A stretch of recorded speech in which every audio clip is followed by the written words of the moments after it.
Today in the United States, nearly 2/3 of the population is overweight. Almost 1 in 3 Americans is obese. And no one wants to be. Americans want to be thinner, and yet old and young Americans are getting fatter and fatter and fatter. We all think it's our own fault. It is not that simple. The food industry is also at fault. We're besieged. Wherever we go, we're encouraged to eat junk food. And the government is at fault. We have government policies that promote overeating from the beginning to the end of the food chain. Tonight, we will tell you how the government and the food industry have helped to make America fat.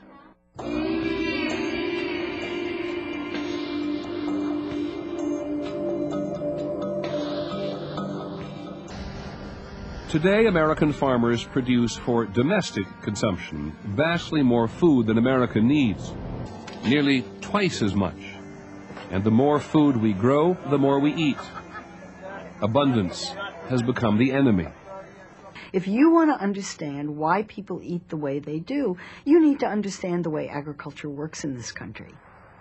And not many people in the government have made the connection between subsidies to agriculture and obesity. But there is one, and it's very important. The Bush administration's man in charge of public health is Health and Human Services Secretary Tommy Thompson. Do you see any connection between the federal government's agricultural subsidy programs and nutrition? There's no question that if you have money out there and subsidizing particular things, that product is going to be grown more. And some of those products are not good for nutrition. If that's what you're asking me, yes.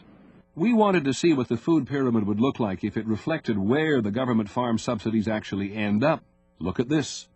Since 1995, meat and dairy got about 3 times the subsidies of grains. According to data from the Department of Agriculture and the Environmental Working Group, sugars, fats, the foods government says we should eat least, got about 20 times more subsidies than fruits and vegetables. There's a disconnect between agricultural policy and health policy. That's probably the biggest problem. Subsidized corn is everywhere. The whole food system has been, as someone said, cornified.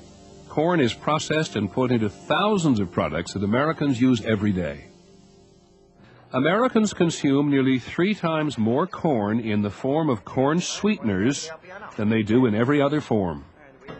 Corn is the principal source of sweeteners in American diets.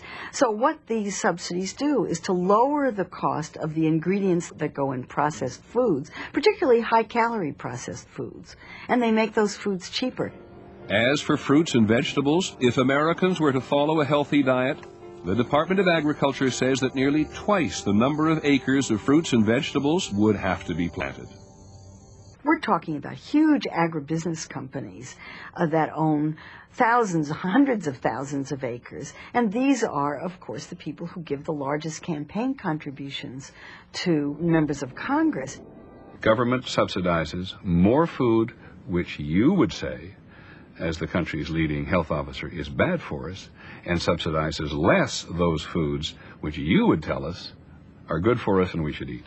And that has also been throughout the ages. And Congress has made those decisions, and they're political ones, as you know, Peter. And I don't think you're going to change the political arena as far as subsidizing agriculture in America in the near future. The cheapness of the food ingredients encourages the food industry to produce processed foods that sit on supermarket shelves, have very cheap ingredients, and can be sold at high prices because they're branded. Processed foods are typically made from a mixture of sugar, water, flour, starch, fat, artificial colorings and flavorings. And you could make almost anything out of that. Puddings, snack foods, beverages. Those are dirt cheap to produce. The food is nothing. It's the processing. That's where the profits are. A typical supermarket may have 30, 40, 50,000 products, most of it processed food made with government-subsidized ingredients. Food industries pushed on mass distribution of low-cost products. That's their strategy.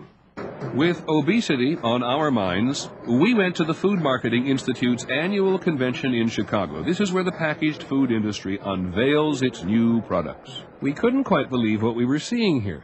Thousands of new products. What I like to say is Yoo-hoo is like an everyday sort of thing, 3 or 4 times a day, whereas your Yoo-hoo double fudge is more like a dessert. Free samples, we're giving them away today. If you look at the new foods that are being marketed each year, probably 90% of them are packaged foods, very often junk foods. The tip of that food pyramid, what you should eat less of.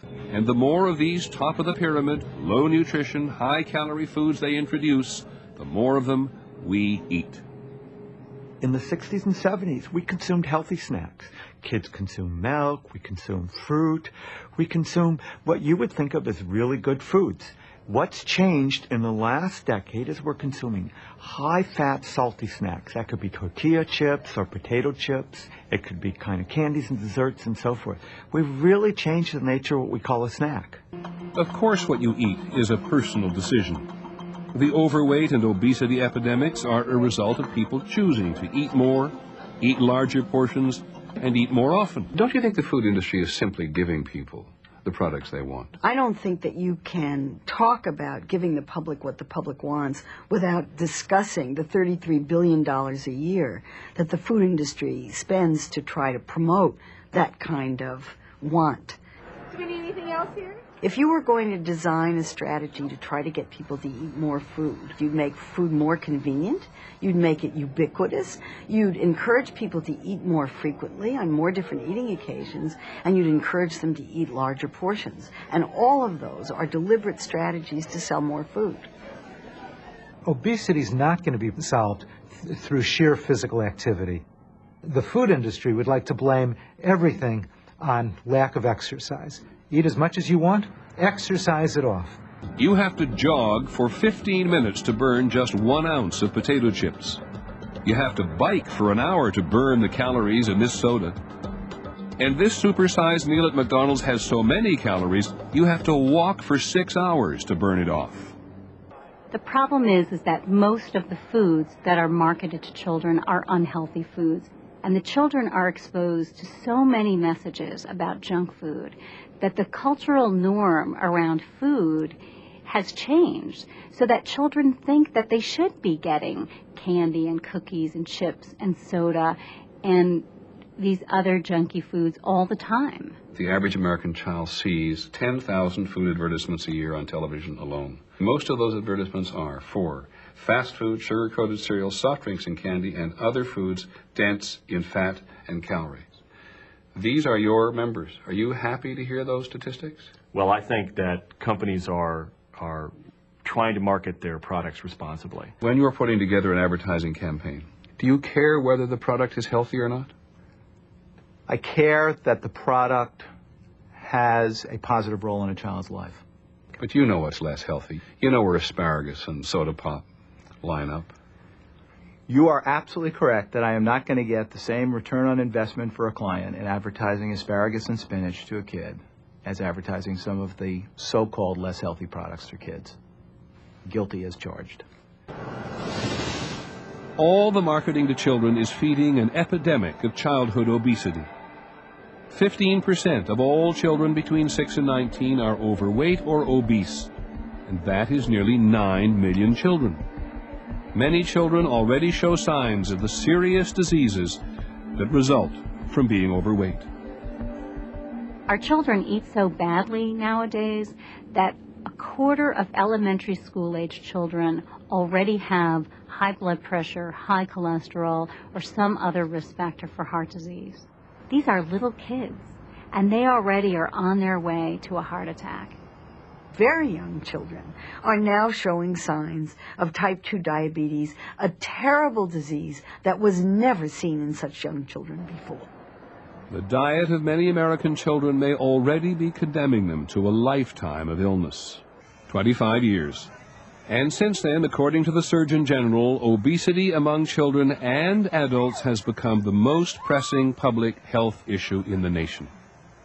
Clearly, when you look at the consequences of the public health crisis we have today, government has got to step in.